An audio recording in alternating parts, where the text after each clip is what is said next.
Welcome to this episode of Art Sibley in Conversation. My name is Diane Collin. I am a woman with short hair, blue eyes, and glasses, and today I wear a black top. Behind me are an electronic piano and white shelves with books. This series presents artists, academics, and project leaders who dedicate their time and energy to a better accessibility for people with disabilities in the arts. You can find more of these conversations on our website, artsably.com, which is spelled artsably.com.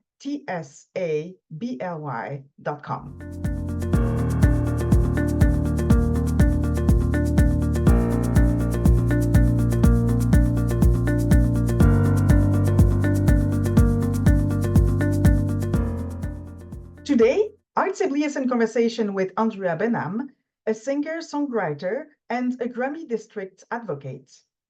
You can find the resources mentioned by Andrea Benham during this episode on Art Sibley's website in the blog section.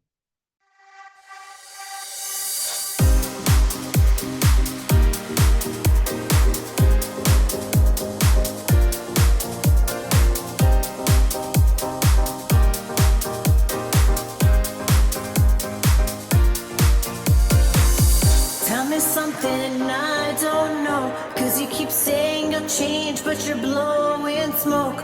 I've been planning to leave, but I can't let you go.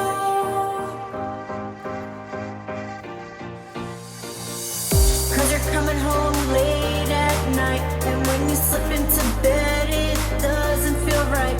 But you touch me, babe, I forget all the thoughts.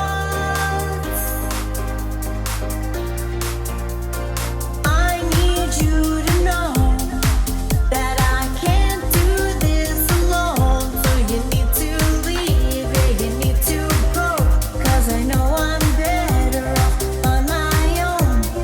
I need you to walk away. So caught up in the games we play.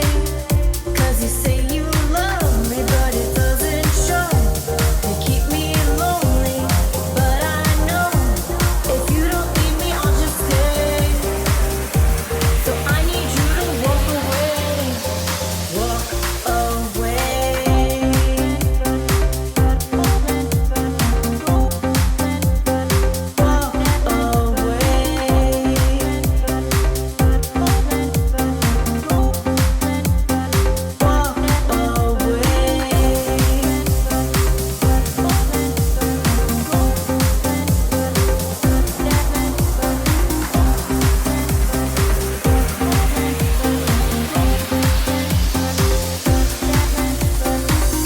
I've been tossing in my sleep, wondering who you've been with, why it isn't me. I get so jealous sometimes that I can't breathe.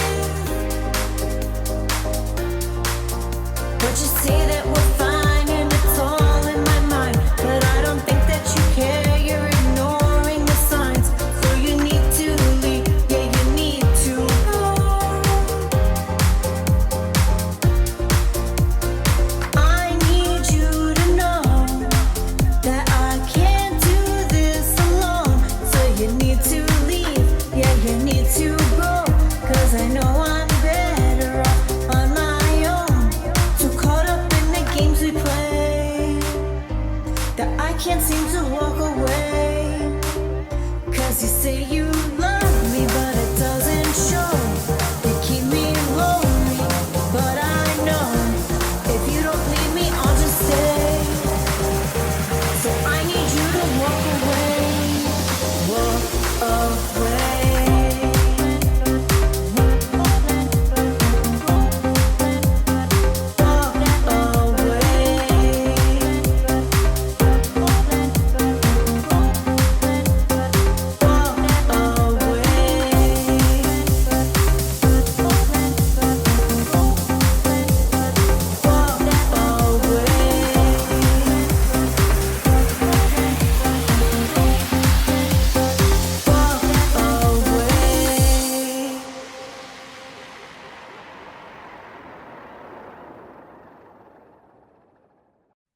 Welcome to this new episode of Art Sibley in Conversation.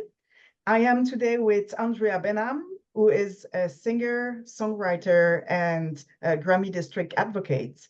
Andrea, welcome. Thank you so much for having me. Thank you for being here. Okay, so I wanted to start this episode by asking about you. Could you present yourself, but also provide a quick visual description? Thanks. Okay.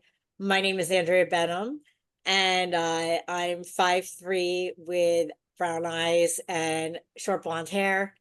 I work out all the time, so I like to keep in really good shape. I started songwriting when I was 7 years old, and I could play the clarinet, piano, guitar, clarinet. I sing, I write. So that's pretty much a little bit about me. And you started music at 7 years old. What made you start with music? Is that like something that everybody else around you and your family was doing? Or was Yeah. it just like, oh, I want to start music? Like Yeah, my grandmother played piano by ear, and my great uncle has a Grammy, and music was very influential in my life. And it was a great outlet for me as a kid to start writing how I was feeling and to work on the melodies. So, yeah. Where did you grow up?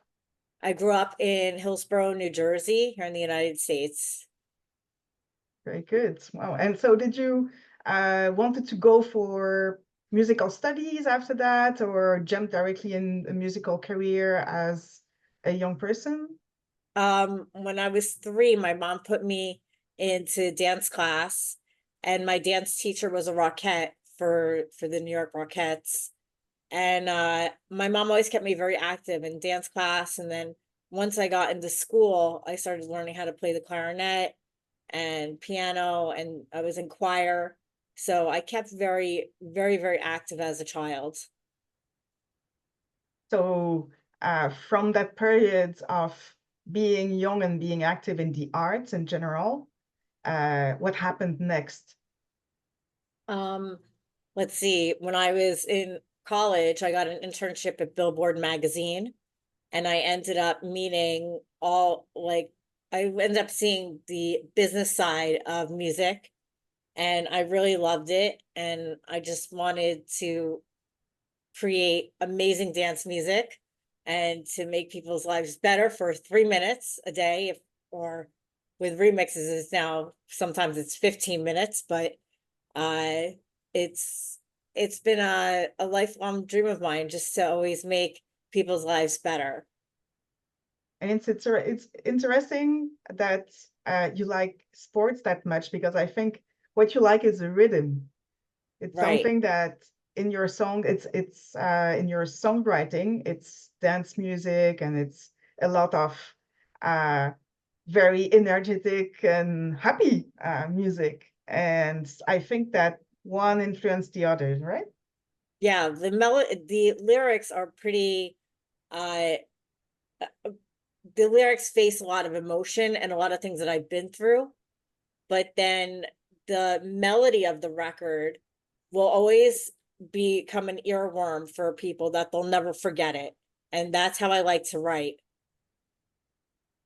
So let's talk about these lyrics. What's your process of creating a new song? And can you talk a little bit about what you write exactly, and what your songs are?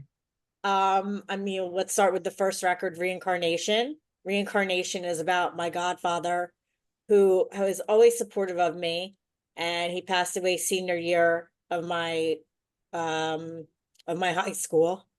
And so that record is about him. And then I have Overcome, which is on Cult Records, and it's all about overcoming any obstacle that life faces you. And then I have I Won't Cave, all about overcoming a messy relationship, you know. And then I have um Walk Away is almost on the same thing, that you're not going to stay in an abusive relationship, that you're going to walk away from it. And then you have I Got This. I Got This talks a lot about the accident that disabled me, and that no matter what, I was going to turn the story around. And then you have Melt, which I wrote about one of my neighbors who lives in my building. And then you have Fences. Fences is a new record.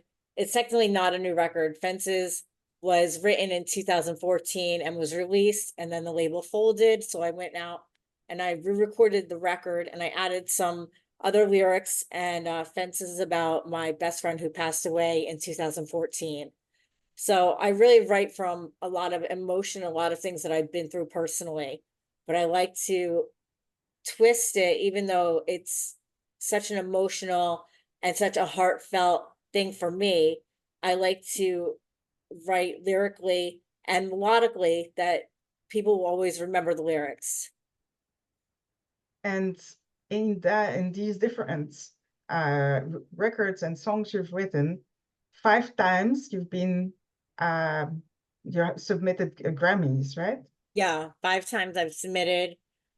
I submitted for You Might Be the One, Walk Away, I Got This, Fences, and Love You, and Melt. Yeah. And You it have was never up. I never grasped, I never clenched a nomination. I was up for your consideration. Okay, great. And you always work with collaborators, right? DJs or Always. producers, yeah. Can you talk about your team? Well, the Club Jumpers, they're based in San Antonio, Texas. And their remix on Reincarnation had gotten me signed in 2006 to Miss Wax. And then working with John Kano, I've known John since I started when interning at Billboard. So I've known him for a long time. And I would say the base of this industry is really not what you know or who you know. It's really how you develop these relationships. So how did you start working with this team and develop these relationships? I was introduced to the Club Jumpers by a gentleman named David German, and I met Dave at a club in the city on the Lower East Side in 2005. And Dave at the time was working under Clive Davis. And we sat down, we chatted, and I told him about this record, Reincarnation. And he said to me, oh, let me go home and listen to it. So he listened to it, and he goes, oh, I know the perfect team that will do the remix for you. And that remix got me signed. It's very nice. And you've been working with this team since, right? Yeah. Yeah. Very good. Okay, so I think we're gonna share on Art City's podcast and channel, and also the resource page that will go with your interview, all the links so that people can hear that on Spotify. Also, you have a YouTube channel with nice videos that I recommend. And so that's your music right now is what do you have projects to release? I know you just released one, right? I just Got released This. Fences. I Got This, and Fences was released the end of June. Okay, good. And so can you talk about, like, do you have any future projects or activities that you want to talk about that are happening right now? Okay, well, right now I'm in the running to be in Rolling Stone magazine. Right now I'm holding the third position. I made it to the top 20, and then this coming Thursday we'll go into the top 15. And I'm number 3. I was holding the first spot for like a full week, and then I got taken back. But I'm not worried about it. I'll continue to keep working on that. And it's really like the article is really about me overcoming a lot of obstacles in my life and being positive. And I'm very, very, very grateful for every day that I get, and I'm very grateful for the gift of music. Are you also on the top 20 of America's Next Top Hit Maker? If I, Yes, I'm number yeah. 3 right now. Okay, so wow, congratulations. I mean, Thank you. and how is so there is a voting process and it's gonna end when? Well, the top 15 will end this Thursday. And then I'm sure it's gonna keep graduating into the probably top 10, top 5. Yeah. And so the prize is $10,000 and it's spread in Rolling Stone magazine. And then I would go down to Austin and I would perform. Wow, good luck. Thank you. Fingers crossed. All right. Yeah. Okay, I want to go back. Would you mind speaking a little bit about what you're overcoming right now or what pushes you to write? So you told me you had an accident. Yes. Yeah, I had an accident in 2015. I was walking and a guy went through a stop sign and he hit me and I lost my vision in my right eye. And so at the time I was working for the state of New Jersey and they didn't take me back to work. So I'm still legally not done with that case. And so a lot of things have been thrown at me. You know, I didn't get my job back and it was really just figuring out how to turn this story around. And I had met with the surgeon who saved my life back in 2019, and he said to me, the hardest thing I had to do as a doctor was tell your mom I didn't think that you were going to make it. And then he went back to work the next day and I was still alive. So it just wasn't really my time.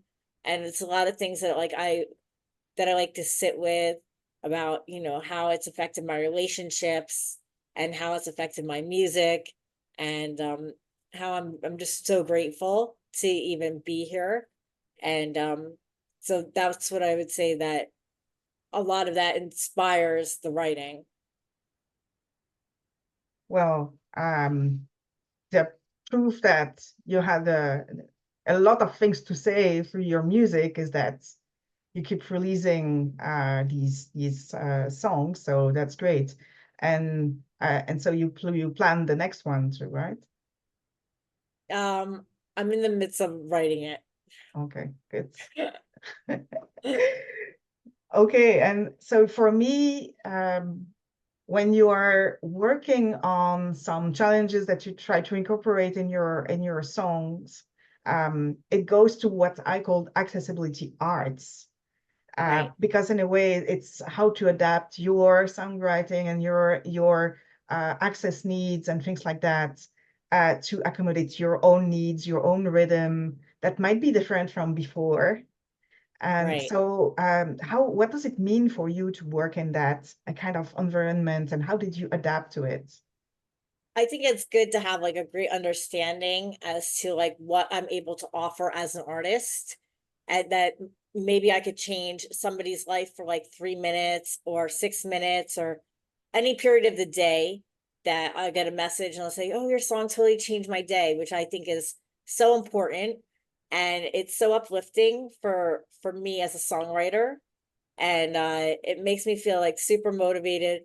I get a lot of things, like even on my birthday, a lot of messages from fans or from family members saying how I motivate them and how I push them. My one cousin, she just finished chemotherapy for breast cancer, and she says to me all the time, I think of how hard my life is, but then I look at you and I think of how you really got through, you turned this whole story around. And I'm grateful that I'm able to do it through music. And she would say to me, "Oh, your music inspires me all the time. I always listen to it when I'm down." So I think that's really important. Yeah, and it goes two ways, right? When someone tells you, really, like your music inspires me and motivates me, then you get motivated to to Yeah, continue what you're doing, which is nice. of course. Speaking of inspiration, I was wondering if in your career and in your songwriting skills, if you have someone to think of who really accompanied you or inspired you in your path. If you have one or two persons to think of, who would it be and why? I would say the first person that definitely comes to mind is my godfather. My godfather, our last conversation that I had with him, he said to me, you never want to be 40 and look back and think, what if? If you want to sing and you love music, go for it. I always said to him, when I grow up one day, I'm going to wake up and see New York City every day. And guess what? That's what I do. I wake up and I see New York City every morning, and I never take it for granted. And that will always stick with me, that conversation, because it was our last. And I was really head over heels with music, and then I got into the Grammys, and I was so grateful for that. And then the second person I'd say would be Neil Diamond. Ironically, he is a pop amazing songwriter. He's such a classic songwriter. And my mom would always take me to see him. I've seen him in concert about 35 times. And the last time that I saw him was in 2017. And a few months later, he announced that he had Parkinson's. And I had never gone to a concert by myself, but it was my birthday. And I was like, you know what? Nobody wanted to go with me. And I was like, I'm going to go by myself. What do I have to lose? And I went, and when you go to a Neil Diamond concert, everybody knows the lyrics to the songs, Sweet Caroline, Hello. Everybody knows the lyrics to all the songs. So it's one big sing along. And I was so happy that I did, because that was the last time I would ever see him perform. I did go to his Broadway show in December that opened, and he was like right in front of me, which was amazing. But I would say my godfather and Neil Diamond. Very nice. Neil Diamond, wow. Not a dance artist, but a classic songwriter. Yeah, very nice. I have a last question, really last one. If you have a piece of advice to give to our listeners right now who are like struggling with, I would love to go to songwriting, but I don't know how. I don't know if I have the courage, or I don't know if I have the guts, or I don't know if I have the money. Right. What would be this piece of advice? I would say, when I started at 7 years old. So I just started writing poems, and then I started working with the melodies as I got older. But I would say poetry is a really good way to start. Okay. Well, thank you so much for this conversation. And I wish course. you all the best for the next periods of votes. And maybe we'll see each other at the Grammys, Of because course, I hope so. we share that the fact that we are both Ramped Pro members. Yes, And a lot of pro members are also going to Grammys to support the other artists. And so I hope to see you in person over there. of course. I was fortunate to go in 2019, and I went to the Dolly Parton Music Cares Person of the Year party. And when I had my accident, Music Cares, they donated a lot of money that really helped my survival. So I'm super grateful for it. Okay. Well, have a great day and Thank talk you. You soon. too. Bye. Take care. Okay, bye-bye.